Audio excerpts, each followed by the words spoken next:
Good evening, everyone. Welcome to the West Yorkshire Football Show, our usual Monday night roundup, looking back at the weekend's, I would say action, but obviously there hasn't been a great deal of actual football action over the weekend, with only Bradford City in action in their playoff game. But of course, big news coming out of Huddersfield Town this evening, which we will touch on as well. Did I say I'm Chris Bell and joined by Gareth Walker and Stephen Down? Sorry, gents, we well? Up Dale. Up the Dale, indeed. Up the Dale, indeed. Up the Guiseley.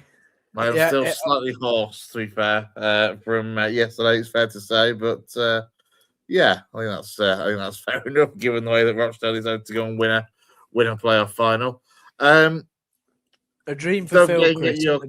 A dream fulfilled. Did you do your Aguero moment on the 97th minute yesterday? Yeah. To be fair, I mean, I was on co-commentary, but yeah, it was just nuts. 97th minute equaliser. I think I'd written them up for a couple of minutes earlier and said that it's just going to be too little, too late for Rochdale. Little did I know what was coming. But yeah, a remarkable day at Wembley and a hell of a party at the hotel afterwards as well. So yeah, let's turn straight off then to Bradford City. Gaz.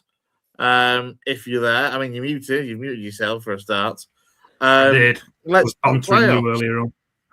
Yes, let's talk playoffs. A narrow defeat in that first leg, but ultimately still a fairly, a reasonable position for City going into the second leg at Valley Parade this coming Thursday. Yeah, we're not out of it at all. I did say, I think I might have said it on last Monday's show. I definitely said it on the. That's the wrong graphic, Chris. That's the wrong graphic, Chris. Yeah, I just clicked something by accident. That's all. Carry on. Yeah, I don't know if I said it on the Monday show, but I definitely said it on the preview, the playoff preview show that me and Jason McEwen did end of last week, that I thought that we couldn't afford to lose by more than one goal. So I think, like, being one goal behind, we are still in it. I did think that if we were one goal behind, we'd still be in it. And the way the game panned out, I think we're still in it. I was saying to Downsy before we went live that Bolton had a lot of the ball. They were always going to have more of the ball because of the way they play and the way that we play. They've obviously got a lot bigger resources than us, a lot more expensively assembled squad than us. And they were at home as well, so they were always going to have more of the ball. But I think barring the goal and then the chance immediately after the goal that Cozy Dewberry had again, when he pickpocketed Till, I don't really think they created any more than us. A couple of half chances from us for Sarcevic, and there's obviously an incident where Jackson should have got a shot away and didn't. But yeah, we're definitely still in it, Chris, and that's all I really wanted, to be coming back to Valley Parade on Thursday night with us still in the tie, and we certainly are.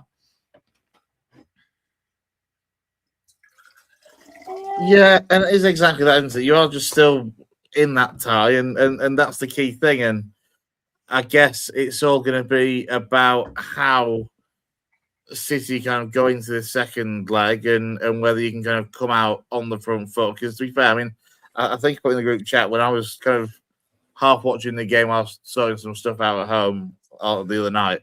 Whenever I looked up, it always seemed to be Bolton that were on the attack, even if they weren't creating clear-cut chances. They always seemed to be the ones that were coming forward. They seem to start quite brightly. If City can do that at Valley Parade on Thursday and get that first goal, it's going to be massive. Yeah, it's like I said, they had a lot of the ball and they had a lot of the territory, but barring the goal and that chance, they didn't create any more than us. Yeah, I think, like you say, it'll be interesting to see how we approach Thursday, because I've said again to you lads, and I said on the podcast that we did the other night, that if Bolton get the first goal on Thursday, then it becomes extremely difficult for us, particularly seeing as scoring goals has probably been our Achilles heel, particularly since Christmas.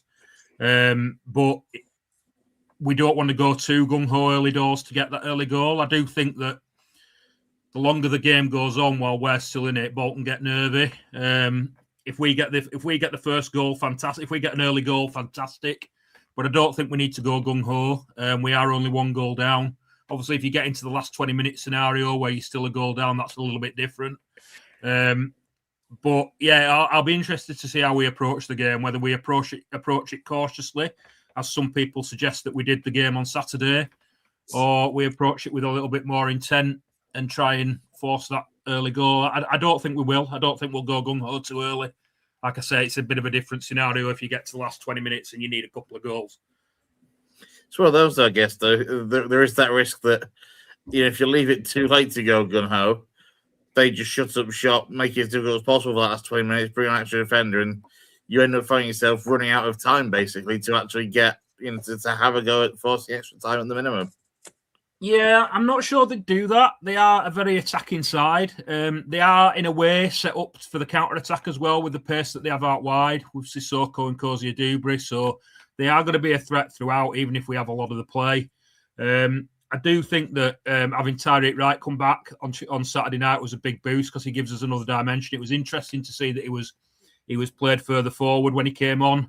He kind of made the left wing back position his own before he got injured, but we stuck with Tory at left wing back and brought Tyreek Wright on further forward. I think that's a big plus for us. And there are rumours that Bobby will make the bench on Thursday. Whether that's true or not, I don't know. The people saying that he's told people that he will make the bench on Tuesday. Now, I guess if he's got any chance of playing at all, then you put him on there because you're at the stage now where it could be a one-game season. So if you can have him available for 10, even if it's 15 minutes, you have him on that bench.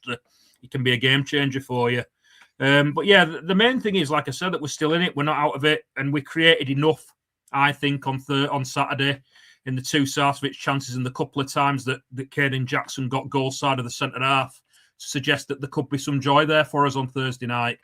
I do think that it's worth mentioning the Lino. I did talk about him in my post-match, and I know that you lads commented on it, which was quite interesting, actually, because I was chatting to you lads while the game was on, and I was obviously chatting to some of the City lads that I go with as well. And I commented that one of you, I think it was Lou, had said how poor the linesman was in that first half. He obviously had the incident where, I can't remember the Bolton player, but he stood on the calf of Jackson right in front of him. Linesman didn't give anything. That's a sending off. It's not just a free kick. It's a sending off. You stand on somebody like that.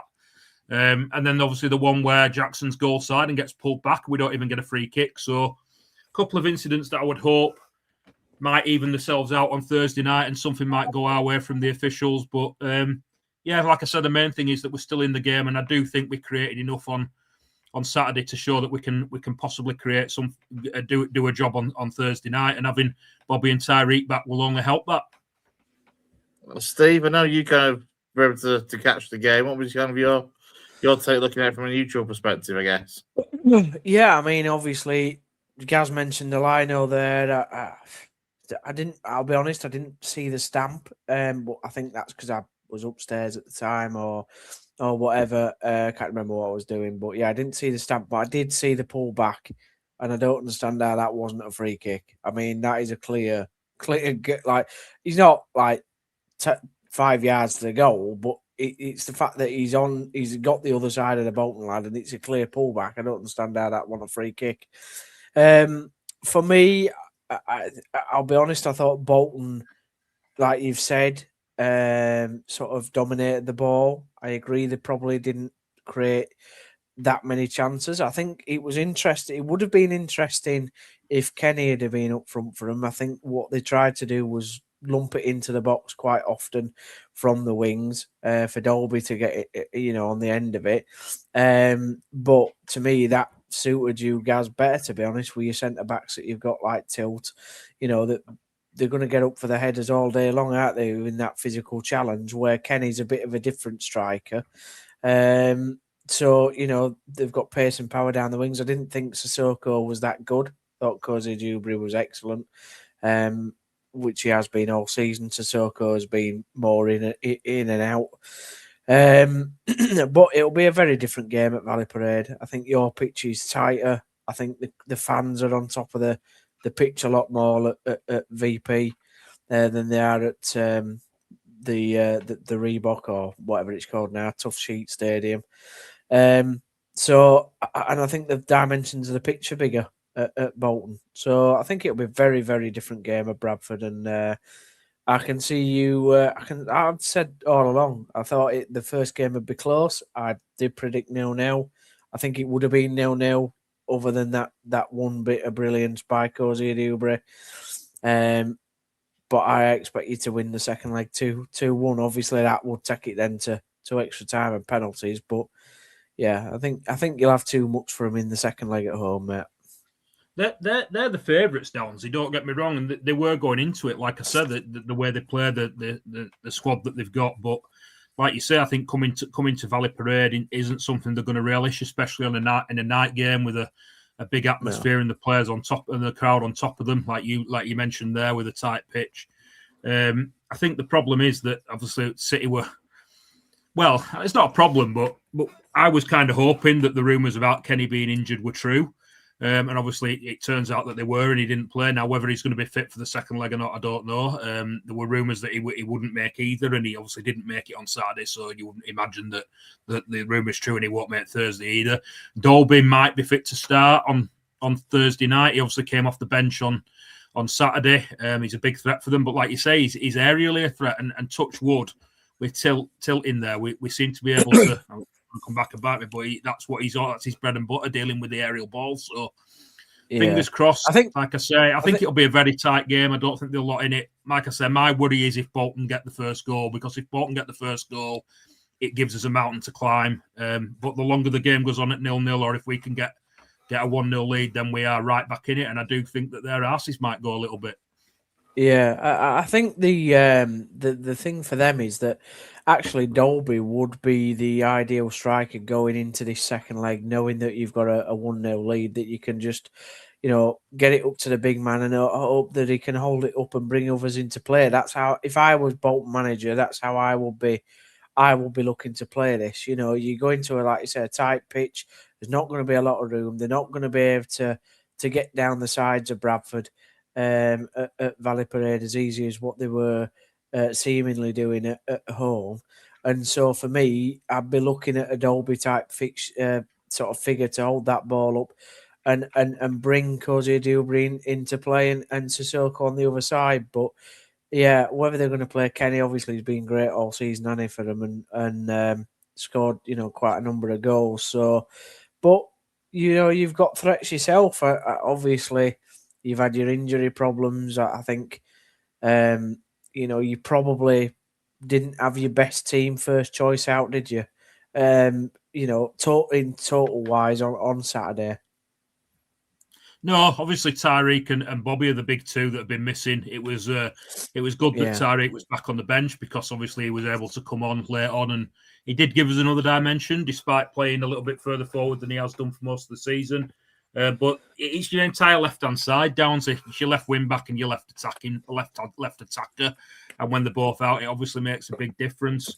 I do think that Kenny being out is a bonus for us, but they've got experience of playing at Valley Parade recently as well. They obviously played at our place in the last league game, in our last home league game that was against Bolton, and the atmosphere was fantastic that day from both sides. It'll be a very, very similar game in respect of the atmosphere and the big crowd. And Bolton are obviously used to that with their stadium, but so are we. And it'd just be interesting to see whether they get weather under the lights, and if we, like I say, if we can, the longer we stay in the game, that they might just start to get a little bit nervy. And if we can get Tyreek and Bobby into the game later it goes at 0-0 or just one goal behind, we've got a big chance. Like I said, I keep saying it, but my big worry is if they score first. Two more observations from me. I thought Sarcevic should have done better with his chance. He seemed to panic a little bit. And you expect slightly more quality from him as a player. So that for me, because that was the first big chance, wasn't it? From what I remember. Go on, mate. He just sort of panicked in that position where I think in a normal league game he would have probably put it the near side of the goalkeeper rather than trying to be a bit clever. The second observation was, I said it just before we came on air, it feels a lot like when Town played Millwall all those years ago. Town fans will remember in 2009, Millwall had previously not gone up I think it was the last two campaigns. This was their third attempt. They looked like a side that were ready to go up to the Championship, where Town at the time were still building, and that it was kind of the new era. And I wonder whether Bolton's this kind of side. They've got the experience, they've been there, they've done it, they've had the heartache before. Some of these players have been through 2 campaigns before, if not the last one, and it's their time to get finally over the line. They are definitely more Championship ready, shall we say, just given their experience that they've had. When you come back, when you're talking about Sarcevic, he did have that first chance in the game early on, and he tries to go across the keeper, and the defender gets across and blocks it. He has one in the second half as well, which is similar to a goal he scored at Stockport earlier in the season, where he comes to him at the far post and he sort of lashes it over the bar, whereas 9 times out of 10 you see Sarcevic hit the target there, and you would hope that given a chance on Thursday in a similar vein, he scores. I think it's an interesting comment on Bolton, because actually I was just thinking it's a heavily changed side under Steven Schumacher, though, to what Ian ever had in the previous playoff campaigns. Looking at the Bolton side that started on Saturday evening, for example, there's only really Owen Toll, Josh Sheehan, possibly Johnston that were part of the kind of starting players that ever had. Because, like, take for the front four, for example, of Jose Jubre, Rodriguez, Sissoko, and Burstow is completely new for this season. And whilst it's working well, it's not, it's not the side that have been there in the playoffs in the past. No, I get that. I think more my comment is why I relate it to Millwall is because it was not just a team thing; it was like a whole club thing. They've been there and done it. They've been through the heartache and the pain, and the whole club in terms of Millwall were ready for that next step. Bolton seemed to be that sort of team this year for me. There's always one, maybe, but I actually think on paper it's a weaker squad than what Everton's had in the last couple of years. Probably is. I'm pretty sure we didn't. I'm pretty sure we said that at the start of the season, didn't we, on the League One preview show for the entire season, that we thought Bolton's team was weaker. To be fair, yeah, I think we all kind of thought they'd probably make the playoffs, but yeah, it's just that how it changed. What was your point going to be, Gaz? Because there was something when I was going about Bolton that you pricked up at. You mentioned the name of the player, Rodriguez. He was the lad who stood on Jackson's calf, and it's one of those. I mean, we're saying it's the linesman should have done something about it. Maybe the linesman just didn't see it. He actually saw on the replay the linesman was looking the other way. But it's one of those where we don't want VAR in lower league football. But if in the Premier League with VAR, the lad's sent off. There's just no doubt about it. The lad gets a red card for doing that. I think, like you're talking about there, the Bolton being more ready for the Championship is probably true. You've got to remember that their expectations at the start of the season would have been totally different to ours. Our expectations or desires at the start of the season were to make sure that we stayed up first and foremost. What Bolton wanted to do at the start of the season was to get promoted. And obviously, you talk about the squad and the makeup. The 2 players that we've talked about a lot, both tonight and me and Jason talked about on the pod last week, are the 2 wide players, Sissoko and Cozy Dublin. They're both on loan. Now, they're not permanent Bolton players. So those are the type of players I think City fans would like to think that if we don't go up this season, they're the type of loans that we need to be looking to attract next season, because the loans that we've brought in this season, particularly in January, they just haven't featured. They're not making the matchday squad. They've not replaced adequately the players that have left. So, yeah, they're the type of loanees that I would hope that, that they have that little bit of sprinkle of stardust that can get you over the line and that little bit of extra quality. And, yeah, the sort of players that we'll have to target next season if we don't make it, I think. But that always happens with loan players. That always happens with loan players. You get some that work out and some that don't. Look at, Towns had loads over the seasons that I could name on both sides of the equator. Some have really worked, like Emile Smith-Rowe, Ben Chilwell, Colwill from Chelsea, Trevor Chalobah, to name a few. And then you've got others like Zepiquino, Redmond this season.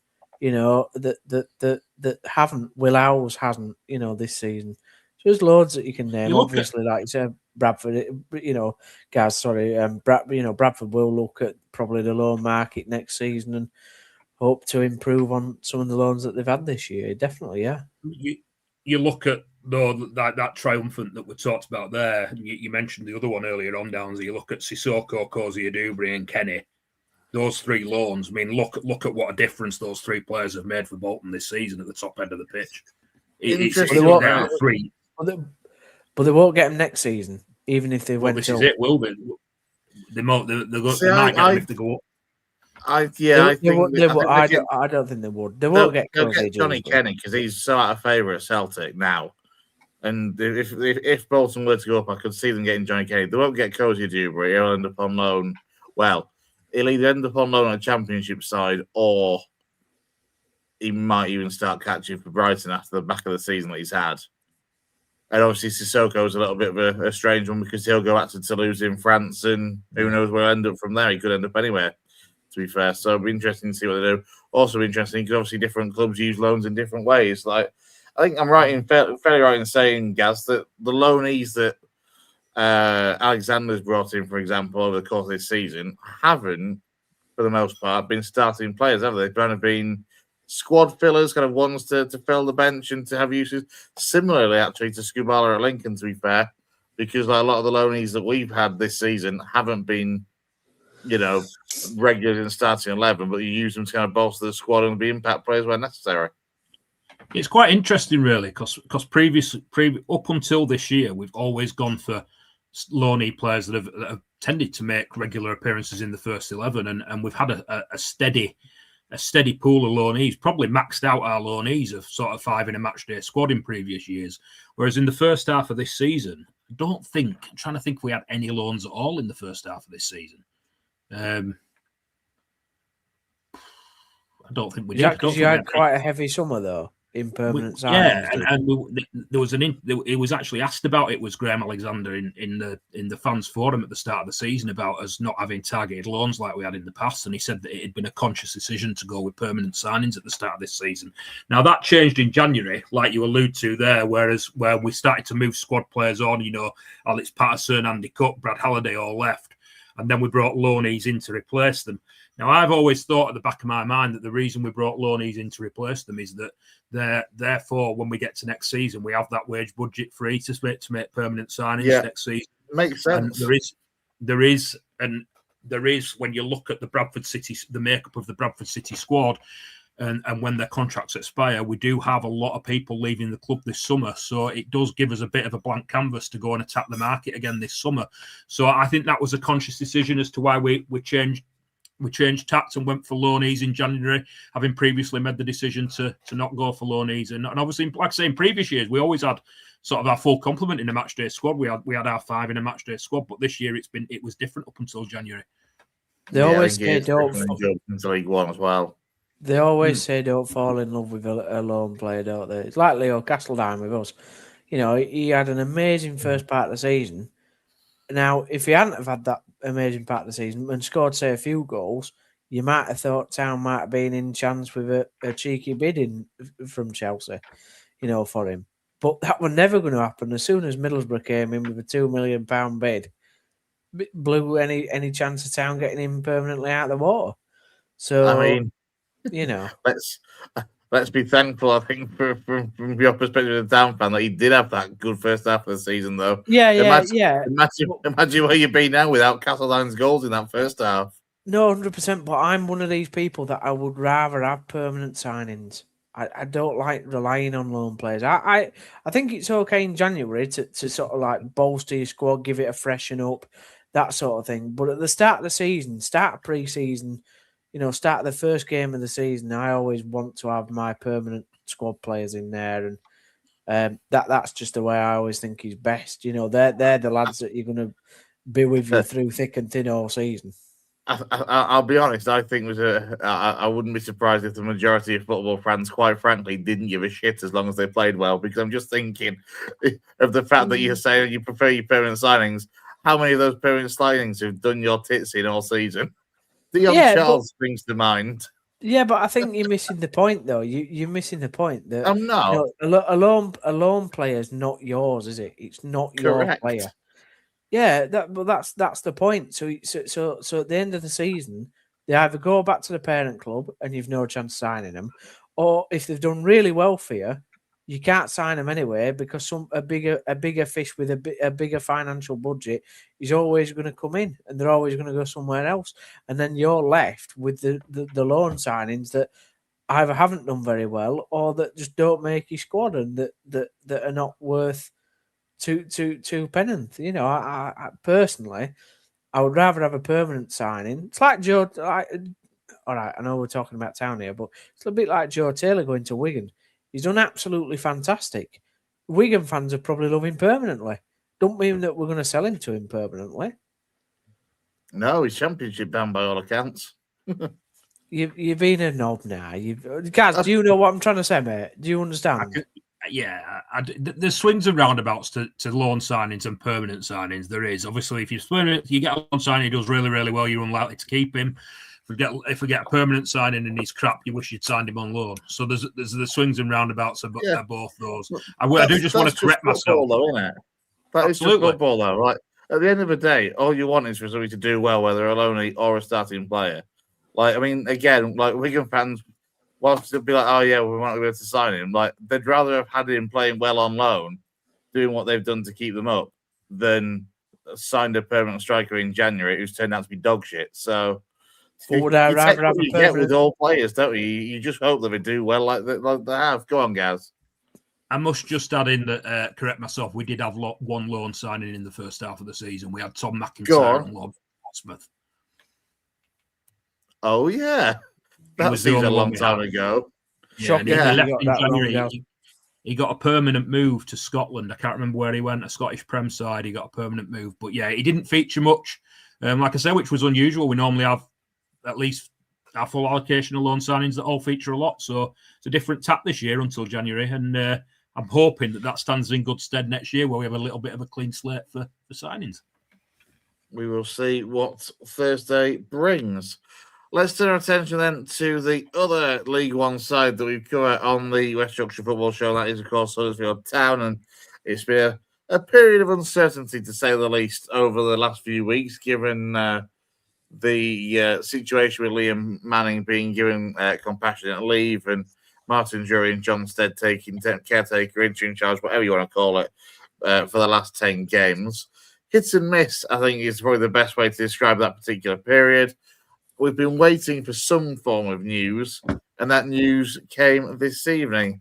Huddersfield Town putting out a statement saying that they can confirm today that Liam Manning will not return to the club as head coach following the conclusion of the 25-26 season. Liam was granted compassionate leave on the 25th of March, having made the club aware of ongoing personal matters relating to the tragic passing of his newborn son, Theo, in October 2024. While Liam stepped away from his professional duties at this time, town officials and Liam have been in consistent contact. Following most recent conversations, this decision has been mutually agreed in the best interest of Liam, his family, and the club. Now, I'm going to start just by popping up Liam Manning's quotes, because at the end of the day, as I've seen a lot of town supporters say on social media in relation to this, ultimately, you know, there are bigger things in life than football at times, and certainly that's the case for Liam Manning, Steve.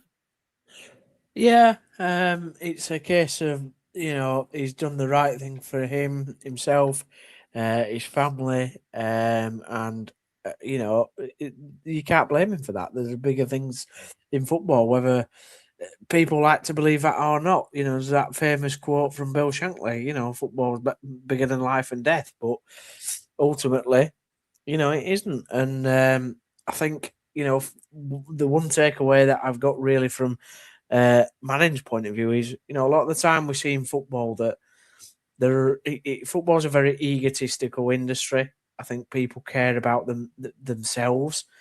And I think this is brave from Liam Manning to go, actually, I'm not okay. You know, I don't want to affect the football club because I'm not okay and my family are not okay.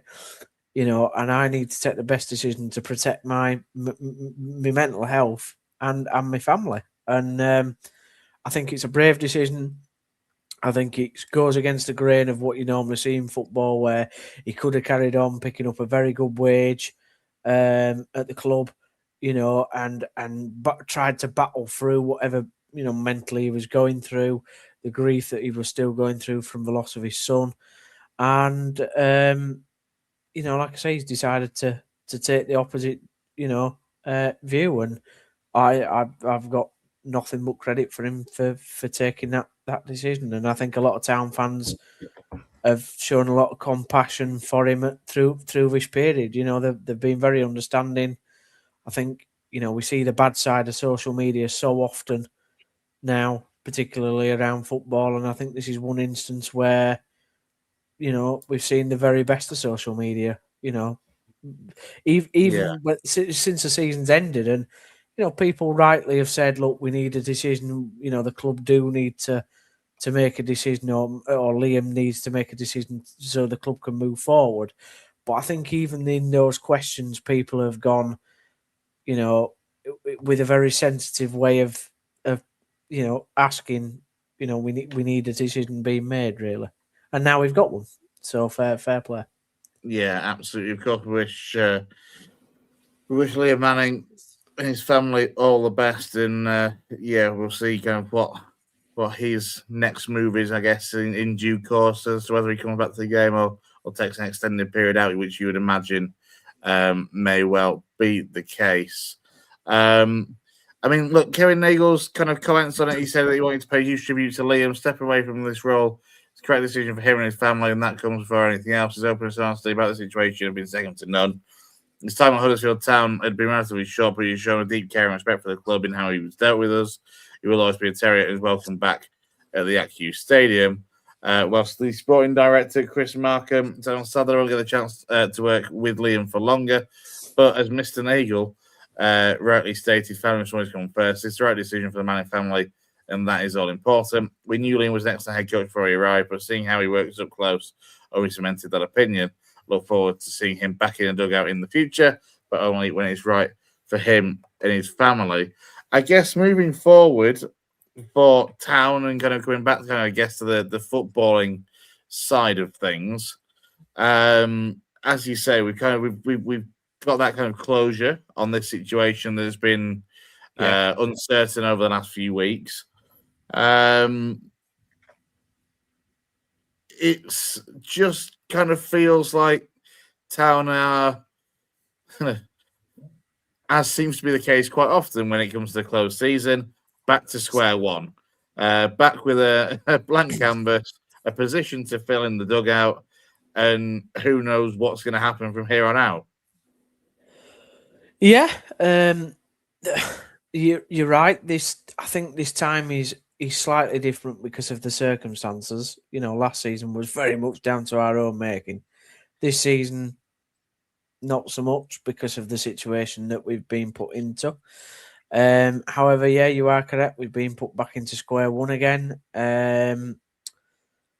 It's probably worse than what it was last season, though, because whoever comes in won't have the same ability to have a blank canvas to build a squad that Lee Grant did. They won't have, although whilst they will have a director of football over them, they won't necessarily have the same budgets to work with. So it's probably a more sticky situation than what it was last season. There's players, we got the retained list last week, where Mikael Miller was the only senior player to leave out of contract. There's lots of players that are on multiple year deals. There's quite a number of players that, you could see leaving the football club: Herbie Kane, Anthony Evans, Jack Watmore, even Radinho Bolker. But they've all Dion Charles, but they've all got marks against them. They're either have not performed or they're very injury prone. So they're not easy assets to sell either, and they're not going to be. You're not going to get absolutely loads of money for them. That's the other problem. That some of these lads have played. In Jack Watmore's case, very little football over the course of the season. So, our clubs are going to be flocking to buy these players. Then you've got to sort out, the striking situation. Like I said, Dion Charles probably needs to leave. Bojan Radulovic probably is one to stay. And then you've got Alfie May and Joe Taylor. What the hell do you do with them? Because they're the same exact type of player. And, you don't know now, unless it's going to be Martin Drury and Jonathan Stead, you don't necessarily know the sort of system and formation that the new head coach, whoever that may be, wants to play. So it's going to be a very difficult summer, I think, for Town. I think it'll be an interesting one. I think a lot's going to depend surely on on who they go for, because I mean, look, it's the third year of going down. You've still got this final parachute payment. It's not as much obviously as previous years, but it is still better than no parachute payment. We don't get a parachute payment in League One. 3 years you do for 3 years. No, there's no third year. There's no parachute payment in League One. Your first year you get 75% of your budget revenue. The second year you're down to 65% of your budget revenue, and then your third year you go down to, I believe it's 42% or around that figure, which is within line of the rest of the league. So yes, you could say it's parachute payment, but it's all based on revenue and budget. Which, to be fair, obviously Town will still be one of the higher ones in League One, in fairness. I mean, look, it's what I'm saying is surely it's only one last crack at having a go at, being ambitious and trying to get out of it, or you're going to risk settling for mid-table and staring down the barrel of League Two in the next couple of years if this goes awry. Yeah, well, I mean, we are now of that third year where we are on the same revenue budgets as the rest of the division. Now, as you've rightly said, we bring in more revenue than, say, Stevenage or Burton Albion. That is correct. The problem at Town is you've also got laboured that with debt that we have accumulated over the last 2 seasons. I know we had a very lengthy discussion. If the viewers could see our WhatsApp chat, sometimes they probably would find it more entertaining than the show. But I think when Town's accounts came out, we, particularly myself and you, had a lengthy discussion about, you didn't think that the books were that bad. I certainly think the books are horrific. I think that the accounts that have just come out don't even tell half the story. Next year, the accounts are going to be even worse, and we've been told that even by Kevin Nagle himself. He knows that the accounts are going to be worse next year. So that's obviously going to affect what business we can do in the summer. As you've rightly said, it all depends on who we bring in. At the moment, I've got an inkling that we will get an announcement tomorrow that Martin Drury and Jonathan Stead will be appointed as the new head coach / managerial either joint manager, or Martin Drury will be the manager and John Stead will be the assistant of the football club. Not. I think that's I've got an inkling that's what will happen. Whether it happens tomorrow, you mean that sounds like you've had a tip off, Danzy. I haven't had a tip off, but I seem to be very well read that seems to be the opinion of what is happening. Put it that way. I mean, from an outside perspective looking in, what the fuck? Thanks, everybody. Cheers for your money for the show. Right, I'm not being funny because all we've heard, and to be fair, from you and from Town fans in general, the wider Town kind of fan base over the last couple of years, is understandably how much everyone wants to, and even from Kevin Nagle, how much everyone wants to get out of League One and get back to the Championship, where the Field Town belong. Yeah. This would be the complete sodding. Like, how many times have you talked about struggling to sell season tickets? Now, how disappointing, if it is Martin Drury and John Stead, and I know they are, well, certainly in Martin Drury's case, is a very well-respected coach, emphasis on the word coach rather than necessarily a manager. But it's It's not ambitious. It's not an appointment that's making you think I'm going to rush out and buy my whole family a season ticket. Surely, compared to somebody that you could attract that has kind of been there, done it in the Football League, or even somebody that isn't necessarily what you class as been there and done in the Football League, but somebody that has, promotions on a CV at a lower level, that's young, that's up and coming, something that's a bit more adventurous than Drury instead. Okay, so I'll put that question back to you then. So apart from Martin Drury and John Stead, name a manager that A, Huddersfield Town can attract, B, is exactly what you've just said. Either they're up and coming and younger, and they've done it at the lower level, so they've got promotions on the CV, or they've done it at League One level. Name me that manager. Richie Wellens, Andy Woodman. Why? So two things on them.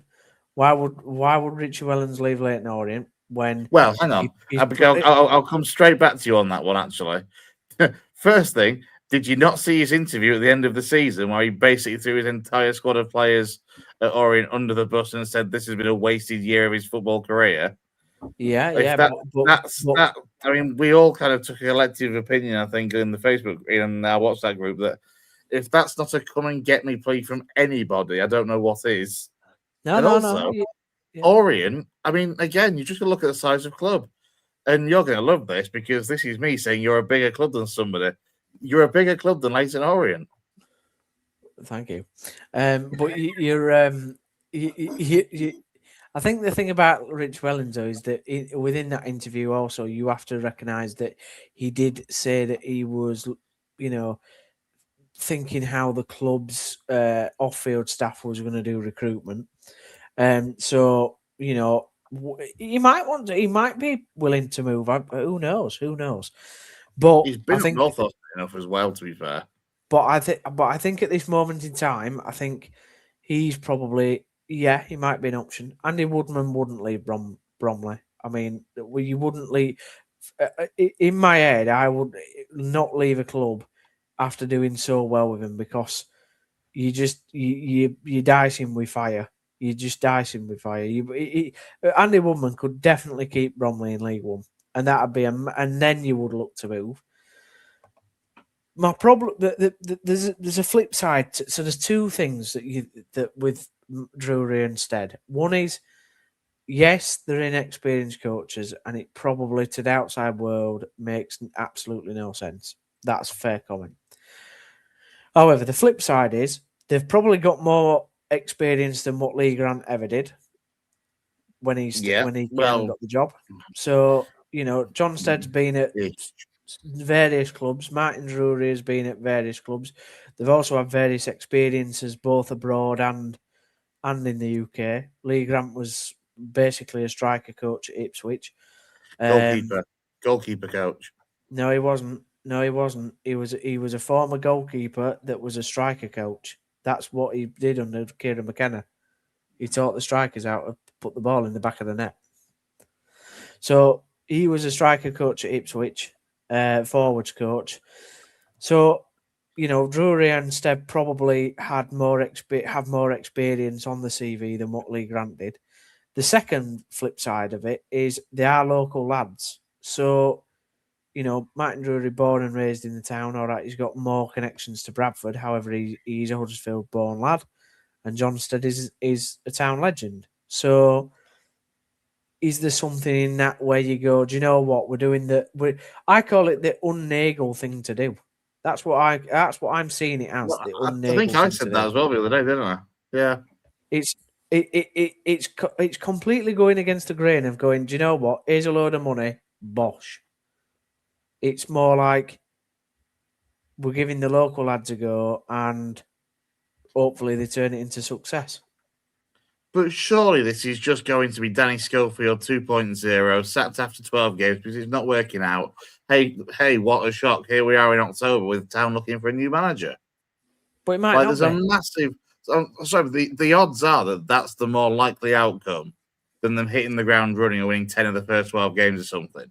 Yeah, it might be. I mean, they've spoke about in the last 10 games, they spoke about the closer that they got to the end of the season, they spoke about what they think that they need in this squad.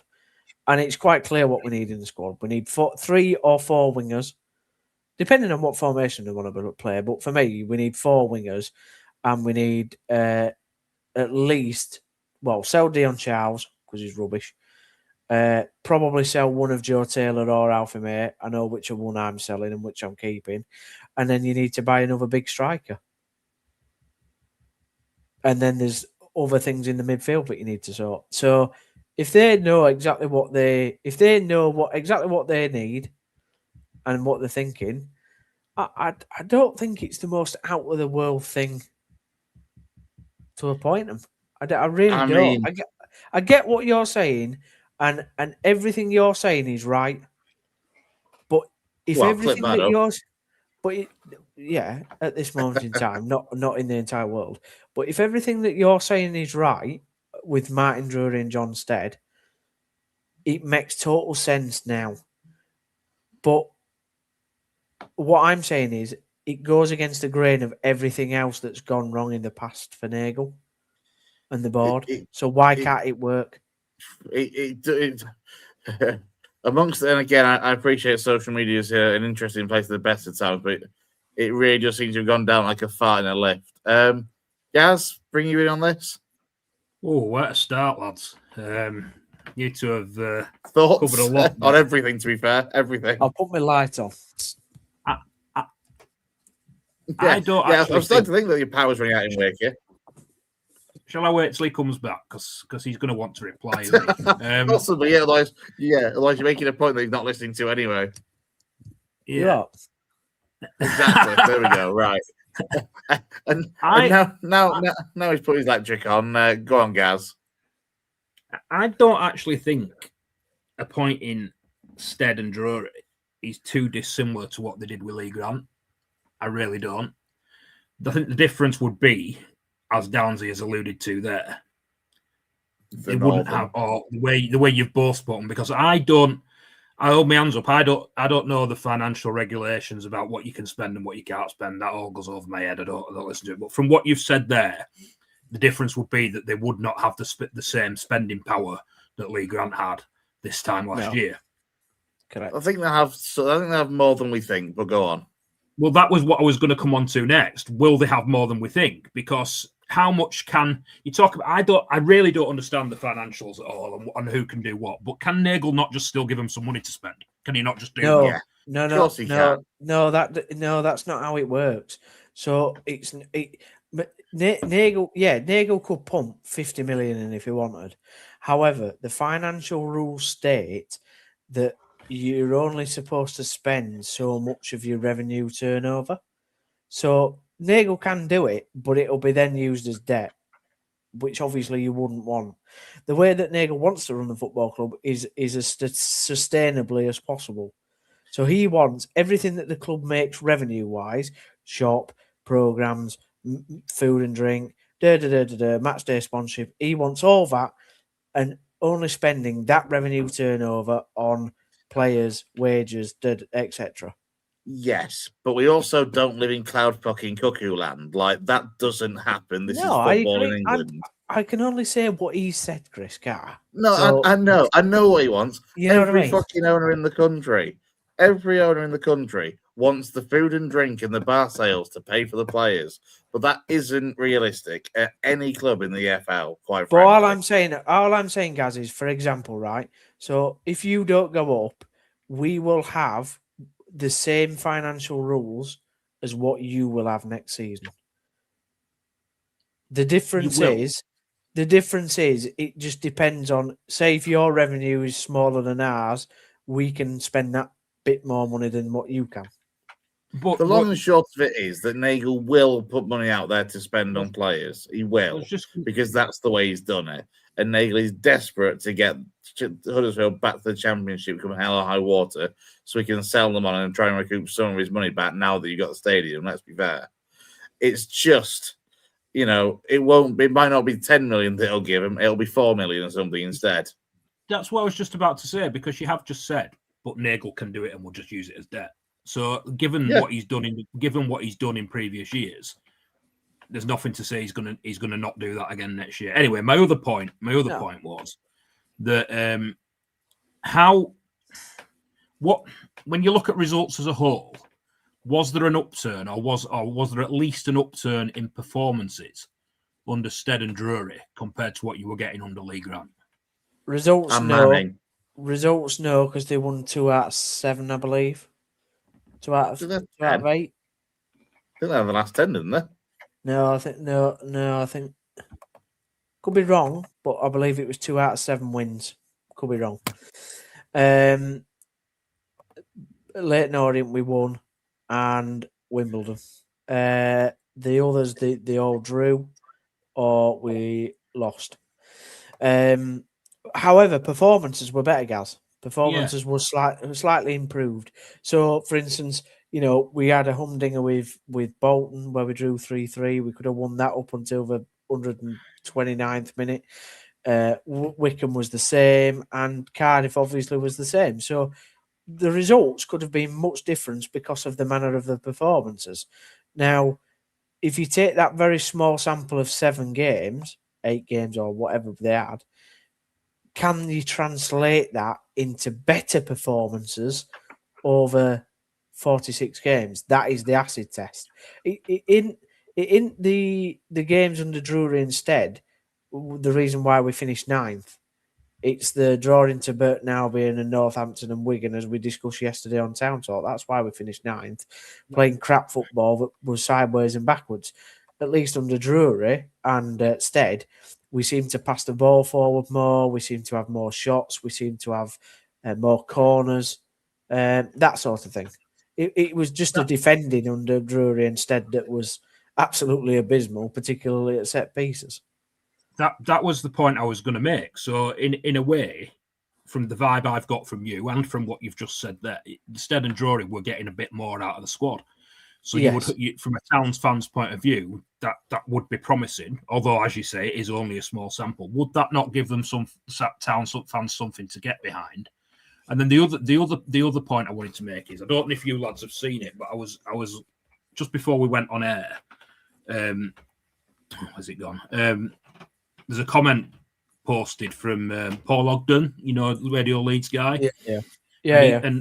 And his comment is, if Huddersfield Town don't decide on a combination of Drury, Stead, Tong and Co, somebody else might get them. It might not be what Kevin Nagle or Chris Markham want to do, but they have got to get it right. Now, when you've got people in the press saying things like that, I mean, he might not know anything. He might have an inkling. I don't know how much they know and how much they don't know, hints wise. But that to me he's saying that, indicating there could be a chance that you're going to stick with them, like you've just said, like you were hinting at earlier on. It does seem like one of the worst kept secrets over something, because we've been speaking for days, haven't we? Like certainly before the weekend, over the last 5 or 6 days, that all arrows are pointing towards them two being appointed. I mean, one further comment on that, out of curiosity, was Cal on Town Talk last night? He was, yeah. And what's his take? Because when the kind of the rumors first came out, his Twitter was interesting. I think he along the lines of, he thought it was a prank. Is he being pranked right now? Yeah, he hates the idea. He thinks it's not ambitious. He thinks it's a backwards move. He hasn't seen anything in the 7 games that they've had, or 8 games that they've had, to show anything why they should be given the job for next season. And he thinks it's the wrong move altogether. So, I mean, I'll be honest. I don't always agree with Cal, but I agree with Cal. but that's fine. But that's fine. I'm more of the opinion that I've run out of ideas of what we can do. You know what I mean? He literally sacked Michael Duff, a person that he's built for getting teams out of this league. He sacked him. So for me, it's one thing we all agree on. To be fair, that Downsy, like you, to be fair, we all agree that sacking Duff was the wrong decision. It was every single one of us said that. Every single How one many- of us. But how many weeks did I come on here saying don't sack him, don't sack him, don't sack him, and we sacked him? And There can't be the many things that unite all of us on this show, but that was definitely one of them. Yeah, we it were was. all like, "Why don't sack Duff? Give him time." Yeah, and if Duff would have had the squad or the chance to build in the summer, we may have seen a different outcome. But this is where, though, I am now, is that surely, and like, I appreciate that obviously Nagel sees things differently, otherwise you wouldn't have sat Duff in the first place. But this is where I'm at now, though, is that Duff was for me probably the best appointment you've made. Certainly, obviously, in the time that you've been in League One. Yeah. For me, it needs that sort of appointment now. But there ain't anybody, Chris. There is this negative nonsense of there isn't anybody out there. There isn't. Name them. That was what I was going to come on to next. I was going to say, what are your alternatives? And I kind of agree with Chris. There are always people interested in jobs. Yeah. There will always be people interested in managing Huddersfield Town. Always. Of course there will. No matter how shit you are. No matter how shit you are.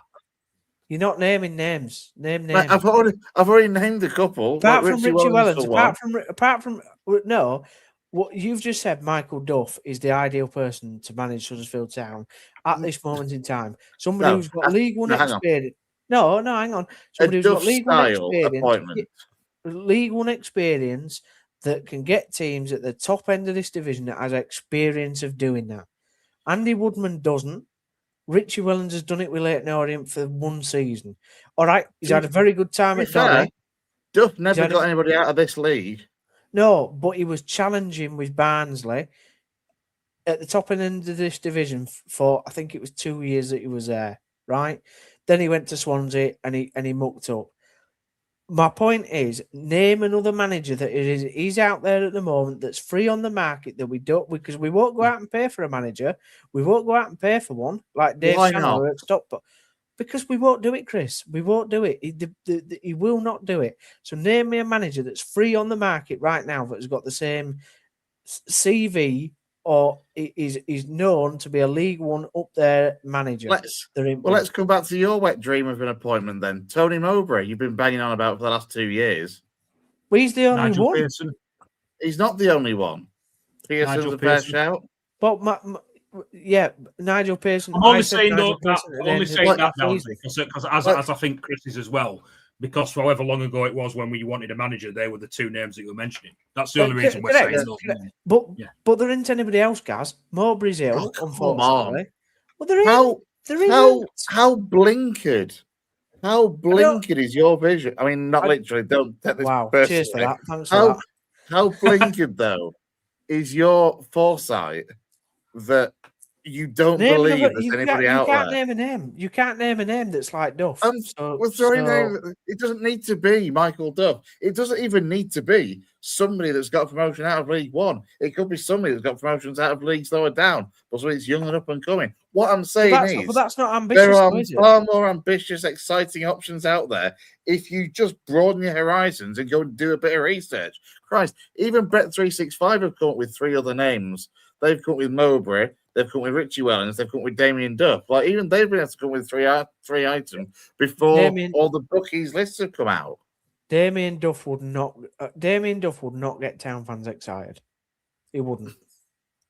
He wouldn't. You're sitting there like I'm going to say it because you're just going to throw it back at me straight away. But you're sitting there like I'm talking like I don't know what my own fan base would think. I'm not. I'm just Damien Duff saying, would not excite Town fans. The first thing they would say about Damien Duff is who's he managed? Who's he managed and what success has he had? Does he know the league? Does he know the players? Does he know what he's doing in this division? No. I don't know what more you want. I don't know what more you want me to say because that's the truth, Chris. Mate, just this narrow-mindedness. It just baffles me. What were you going to say? I was going to mention Des Buckingham. Yeah, well, he's a sensible choice. He's a sensible choice, and he was mentioned It's a good shout. Before Lee Grant got the job. He's a good shout. Got Oxford up, knows the division. Yeah, I mean, to be fair, that is another name. Problem is, he's currently managing in the Saudi Pro League. Yeah. Oh, is he? Which I didn't realise. I was about to say that's a really good shout, and I've just quickly googled this booking, and as much money as Al Khaloud in the Saudi Pro League, but the premise is a good one. As much money as what Nago's got, he can't compete with the Saudi's tax of it system. What I will say, my final point on this is what I wanted to make is another positive for you, Downsy, is it's been sorted out early. This has come out early enough now to give you time. I mean, the playoffs aren't even finished. We're halfway through the playoffs, so you've got time now. Whoever comes to find a manager, as you say, it might be that they already know who they're going to get. That might be the case. Whatever scenario you're in, you are in a position now where you've got time to work towards the next season.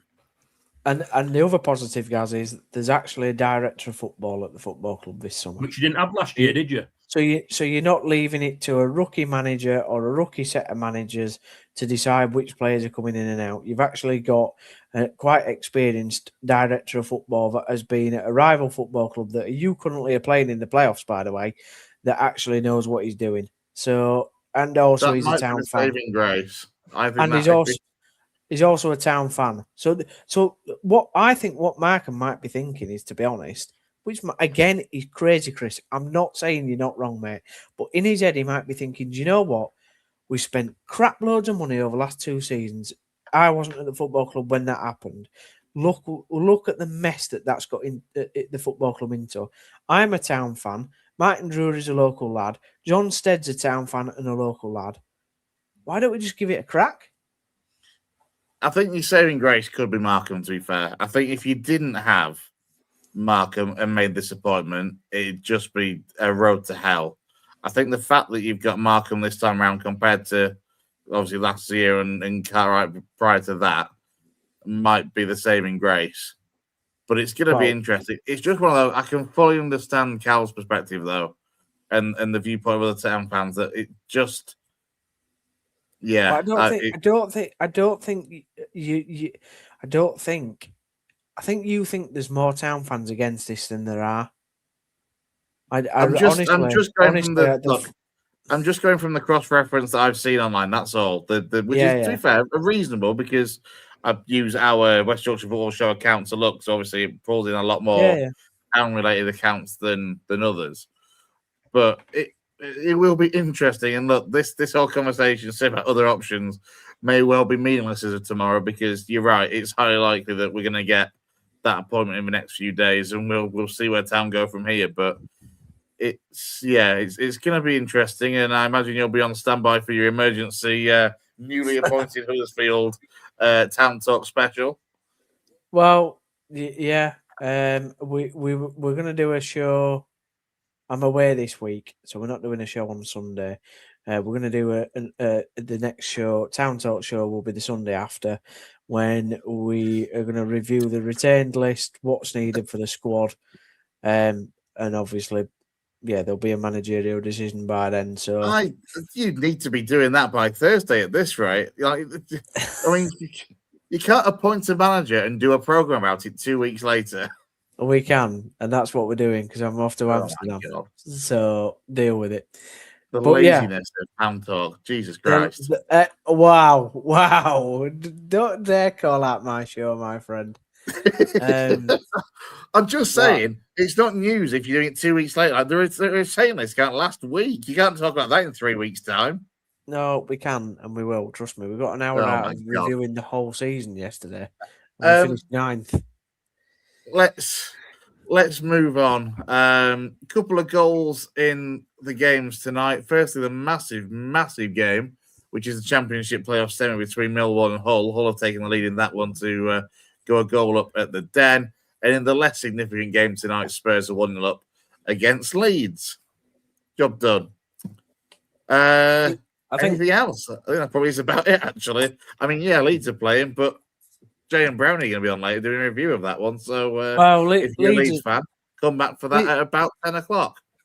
Yeah, Leeds have stayed up, haven't they? So, I mean, well Yeah, done to they're them. fine. They deserve it. I'm sad that they're not beating Spurs because I think that means probably Spurs stay up now, to be honest. With West Ham losing at Arsenal. I mean, Gaz, what do you think? I think it's. I did say last week. I said on the pod on the Monday show last week that if West Ham lost to Arsenal and if Spurs beat Leeds, I see it very, very difficult for West Ham to stay up. Prem's boring Yeah, again now. As it stands, it would be a 4 point. If Spurs see it through, if Spurs see it through, it would be a 4 point gap between the two. Yeah, between West Ham and Spurs. So yeah, you would think if they hold on to this, barring a miracle Leeds turnaround in the last 25 minutes of the game, that it will be a big 3 points for Roberto De Zerbi. Yeah, that's about it, really, isn't it? Halifax, they still need to appoint a manager. Nothing has come out from the club at all, so we can only assume that the interviewing process on that side of things is still ongoing. Again, whenever that's weird, though, isn't it? That's weird that they haven't appointed anybody, I think. Well, it's one of the, I mean, to be fair, what we're talking now, it's about 10 days or so, give or take, since Lakeland left, and I guess a long time, isn't it? It is and it isn't, though, isn't it? Like, because of the fact that it's the close season now. Like, to be fair, you see clubs that, like, during the season that end up going weeks before they actually get an appointment made. And I guess in this case, go on, Gaz. That was us. We took ages to appoint Alexander after Hughes left. You did, didn't you? I was just thinking, yeah. Do you not think, and I guess for Halifax, and this is, I guess there's two things with Halifax. One, it's a little bit of a hard sell in the sense of Buzzum will basically say, well, this is your budget. No, you're not getting any more. Do what you can with that sort of thing. And also, it probably is, as weirdly, as we said 12 months ago after Chris Millington left, it is absolutely crucial that Halifax do get the right appointment because of where they are kind of budget-wise. You could see them very easily drop down the table if they appoint the wrong man with the small resources that they've got. So, yeah, it'll be interesting to see. Do you not think it's a similar thing to Town, though, like Gaz just said? Getting the decision quick. Because it's different, I think, though, with Town, because you've got people, for example, like Chris Markham, you've got a director of football, whereas literally, like, I imagine for Halifax, it comes down to the chairman, I've got a couple of board members, and there's no but I meant for getting players hierarchy. You know what I mean? I meant for shaping a squad and getting players in. Halifax won't have the same analytical and recruitment department as what Huddersfield will. That for me, it all falls on the manager at that sort of level to have his contacts and stuff, doesn't it? I might be wrong, but that's what you're right, though. I think it's that finding that balance, though, isn't it? Of you want to get an appointment in as soon as you can to let them, get their own targets in mind, that sort of thing. But at the same time, you don't want to make the wrong appointment, as say in Halifax's shoes, where if you spend what budget they've got badly, you end up in a relegation battle before you know it, rather than them, being comfortable, I guess. And obviously, I'm sure as soon as Halifax do make an appointment, Dave Foy will be on with a Halifax Town special, probably when it happens rather than 2 weeks later. Big spender. On that note, we shall wrap it up. I can't think of anything else that we need to talk about, really. I think that covers everything from this weekend in the grand scheme of things. All the best, Gaz, for Thursday night for Bradford in their second leg at home to Bolton. Thanks, and we'll wait with bated breath, Downsy, for the appointments of Martin Drury and John Stead, or an outside-the-box option. Who knows where Kevin Nagle may go with this? In 24 hours. Yeah, be tomorrow, and then Downsy will do something, I'm sure. Don't forget to like and subscribe to the channel. Follow us across the social media platforms. We are on Facebook and on X. Just search, of course, for the West Yorkshire Football Show. Subscribe to us on YouTube as well. We have recently hit 2,000 subscribers, which we are very appreciative of. So do check us out on there and say subscribe to the channel. enjoy the rest of your Absolutely. Monday evening, whatever you get up to, and we'll see you again very soon here on the West Yorkshire Football Show. Take care. Up the Dale.